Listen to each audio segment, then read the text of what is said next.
জয়গুরু বন্দে পুরুষোত্তমম পরমপিতা রাতুল শ্রীচরণের শতকোটি প্রণাম জানিয়ে আপনাদের সশ্রদ্ধ জয়গুরু জানিয়ে আজকের ইষ্ট প্রসঙ্গ শুরু করছি।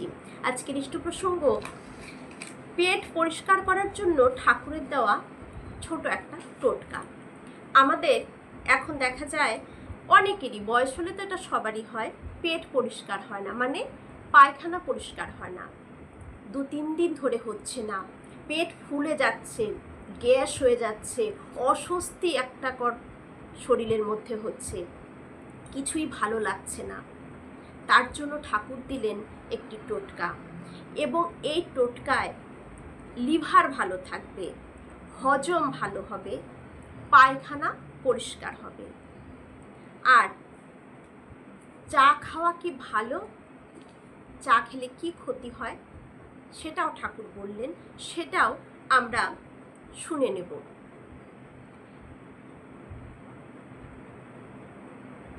কোন একটি শরবত বানিয়ে ঠাকুর খেতে বললেন, কি শরবত সেটাও জেনে নিচ্ছি আজকের ইষ্ট প্রসঙ্গে। ঠাকুর বললেন কলা খেতে হয়, এতে শরীরে আয় দেয়, কারণ কলায় ভিটামিন এ প্রচুর পরিমাণে রয়েছে, শরীরের ক্ষয় রোধ করে, আমাদের হাড়ের ক্ষয় হয়ে যায়, এই ক্ষয় রোধ করে।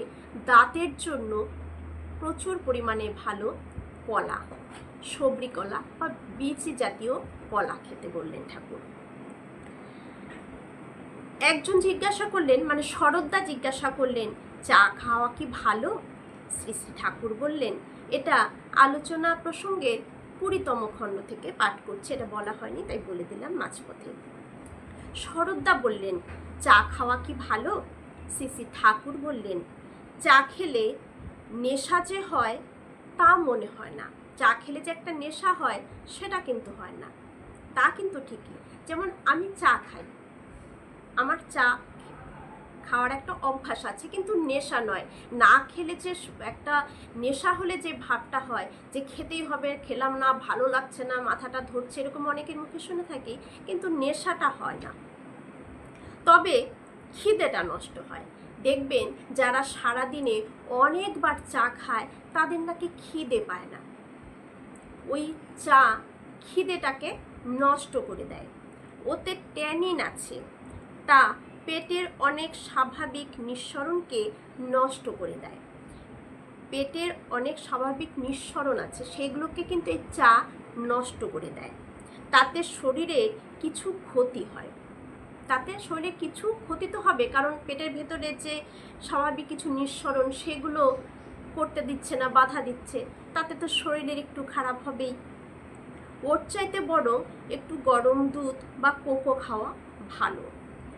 দুধ দিয়ে কাঠবাদামের শরবত স্বাস্থ্যের পক্ষে খুব ভালো, মানে দুধের মধ্যে কাঠবাদাম গুঁড়ো করে যদি খাওয়া যায় শরবত বানিয়ে, সেটা স্বাস্থ্যের জন্য খুবই ভালো।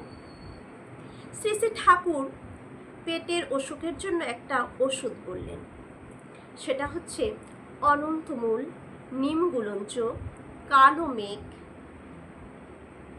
রেওয়া চিনি, এটা আমার জানা নেই, আর ক্যারিকা প্যাপাটন। ক্যারিকা প্যাপাটন এটা হোমিওপ্যাথিক মাদার টিনচার।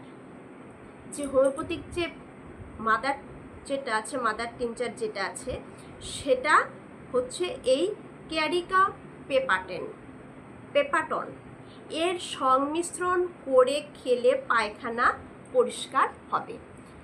তাহলে অনন্তমূল, নিমগুলঞ্চ, কালো মেঘ, রেওয়া চিনি, ক্যারিকা পেপাটন, হোমিওপ্যাথিক মাদার টনিক, এটা একসাথে মিশিয়ে যদি খাওয়া যায় তাহলে পায়খানা পরিষ্কার হবে, হজম ভালো হবে, লিভার ঠিক থাকবে, অনন্তমূল থাকার দরুন রসায়ন মতো খানিকটা হবে। তাহলে ঠাকুর দেখুন আমাদের সব কিছুই বলে দিয়ে গেছেন, কোনো কিছুই তিনি বাদ রেখে যাননি।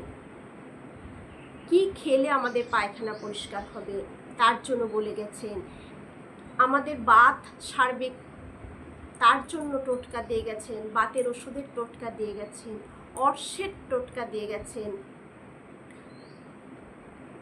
কি খেলে স্বাস্থ্যের পক্ষে ভালো, কলা খাওয়া ভালো, মানে কোনো কিছুই তিনি কিন্তু আমাদের বাদ রেখেছেন। শুধু জেনে জেনে সেইভাবে যদি আমরা চলি, আমাদের স্বাস্থ্যকে আমরা কিন্তু ভালো রাখতে পারবো, অক্ষুণ্ণ রাখতে পারবো। সবাই ভালো থাকবে।